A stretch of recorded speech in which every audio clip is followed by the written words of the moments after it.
چونکہ لوگ 11ویں شریف بھی کرتے ہیں حضور غوث پاک کی، تو یہ لوگ کہتے ہیں 11ویں کہاں پہ لکھی ہے، یہ 11ویں کیا ہے، یہ ارشاد فرمائے اللہ۔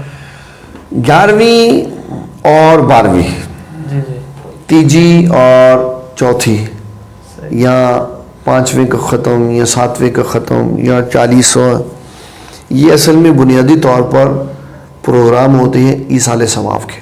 بے شک، جب کوئی بندہ فوت ہو جاتا ہے تو اسلام کہتا ہے اس کی بخشش کے لیے دعا کرو، ایسے اس کی بخشش کے لیے دعا کرو۔ دعا کرو۔ اگر میرا کوئی عزیز دنیا سے چلا جائے، یا عثمان بھائی کا اللہ نہ کرے، اللہ صحت دے سب کو، تو یہ مسجد کے سپیکر پہ اعلان کریں کہ جناب میں عثمان ہوں یا میں خلیل ہوں، تو میرا فلاں عزیز فوت ہو گیا ہے، تو فلانے دن فلانے وقت میں فلانے محلے میں اس کے لیے سارے ثواب ہو گئے، تو آ جانا۔ تو بتاؤ کون کب آئے گا؟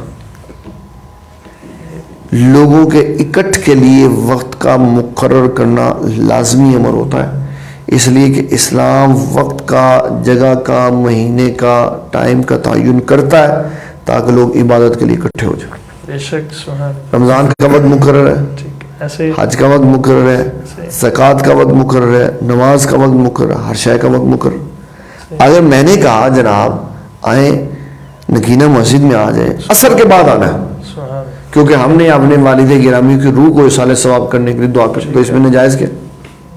کوئی نجائز بات نہیں، ایسے اس لیے کہ دعائیں اسلام کے اندر جائز ہیں، مومنوں کے لیے جائز ہے۔